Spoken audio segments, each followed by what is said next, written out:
We so often think about food history in terms of centuries, right? Like we track the slow, arduous migration of agriculture across the globe. But occasionally, just occasionally, a specific moment in time completely rewrites the script. Well, 1958 was that year. And today in this explainer, we're going to unpack exactly why that single year revolutionized global food production forever. So here's the big question. How exactly did one single post-war invention become literally the world's favorite meal? It's a staggering thought when you really sit with it. What started out as a desperate, highly specific solution to a localized crisis eventually secured a permanent, unshakable spot in pantries all over the globe. But to really grasp the massive scale of this instant noodle empire, we have to start by looking at the desperation that actually birthed it.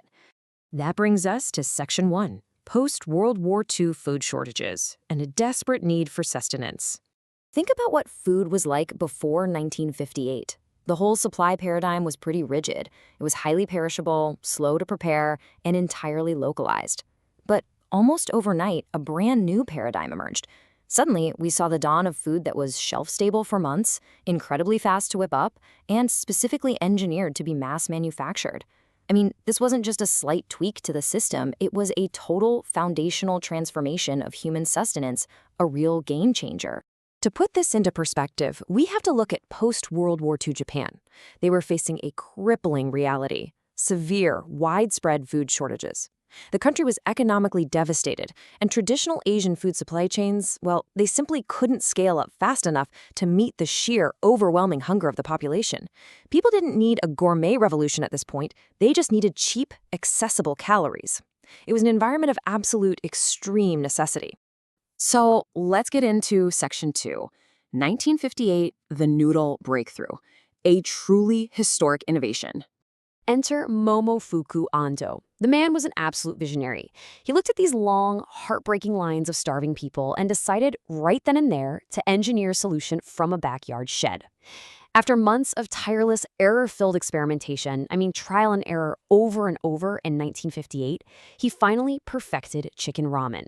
And this didn't just feed a nation, it actually became the bedrock for Nissin Foods, anchoring what would become a colossal global industry. The evolution you see here is honestly staggering. For centuries, noodles were this ancient, highly localized culinary tradition in Asia. But 1958 acted as this massive historical bottleneck.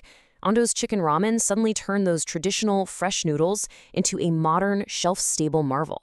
And then, just over a decade later, in 1971, Cup Noodles pushed that innovation even further, creating a format that was just perfectly primed for global export.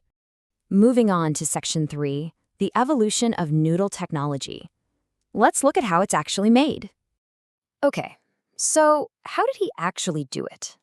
Well, beyond the standard dough preparation, the absolute magic, the real secret sauce, happens in step 2, flash frying. By dropping the noodles into hot oil, the moisture is instantly vaporized.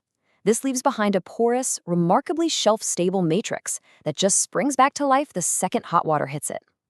Once sealed up and packaged, this simple sequence gives you a product that is practically invincible to spoiling. And then came 1971. The innovation of cup noodles was, frankly, an absolute masterstroke of logistics. By turning the styrofoam packaging itself into the cooking vessel, Ando eliminated the need for a separate bowl. Technologically speaking, this completely removed the final friction point for the consumer. It meant the product could be enjoyed literally anywhere on Earth, with nothing more than hot water, unlocking an unparalleled level of global export. Let's zoom out a bit for Section 4, Global Economics and Brands. We're talking sprawling, massive impact. Now, Nissin might have pioneered the space, but the economic potential here was just way too massive for others to ignore. The market exploded, spawning fiercely competitive global juggernauts. We're talking Maruchan in Japan, Nongshim in Korea, Indomie in Indonesia, and so many more.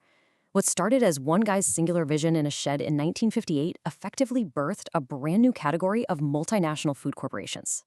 Just look at these numbers for the top consumers. Countries like China and Indonesia are consuming tens of billions of servings every single year. The scale is almost incomprehensible, right? Like, chances are, no matter where you are watching this explainer right now, you probably have a package of instant noodles sitting in your kitchen pantry. The numbers are astronomical, and they really reflect a universal adoption across every single border. Which leads us nicely into Section 5, Culture, Health, and Future, looking way beyond just the economics. Instant noodles have permeated global culture on so many different levels. We all know they're universally recognized as the ultimate budget-friendly fuel for college students pulling all-nighters. But they've also ascended into a genuine pop culture phenomenon. And to conquer all those different global palettes, companies continuously innovate with hyper-regional, sometimes completely wild flavors. They ensure the core technology stays universal, but the taste becomes intensely, authentically local. But as we sit here and marvel at this global phenomenon, we do have to pause. We need to ask a pretty critical question. What is the true cost of all this convenience? It's super fun to talk about wild regional flavors, but when a single item is consumed in such massive daily quantities globally, we definitely have to take a serious look at the dietary impacts. Here's the reality of it.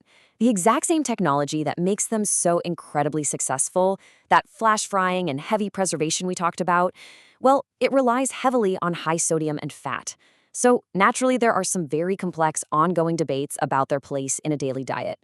As the industry has scaled up into the billions of servings, the medical scrutiny regarding long-term cardiovascular health has scaled right up with it. It's just an unavoidable part of the modern conversation surrounding this 1958 invention. Even with those debates, though, the global market shows absolutely zero signs of slowing down. Moving forward, the trajectory points toward continuous innovation. Whether that means engineering healthier preservation methods to fit better with modern diets, or pioneering entirely new eco-friendly delivery systems to cut down on waste. Remember, this is an industry that was born out of intense hardship. It absolutely thrives on aggressive adaptation. So, bringing it all together, Momofuku Ando's 1958 vision solved a localized, desperate crisis and, in the process, practically conquered the globe. What started as a frantic attempt to feed post-war Japan ended up revolutionizing food production through simple but absolutely brilliant technology. So, the next time you pour hot water over a quick cup of noodles, maybe ask yourself, what other simple, world-changing innovations are sitting right in front of us, just waiting for the exact right moment? Thanks so much for joining me for this explainer. I'll catch you in the next one.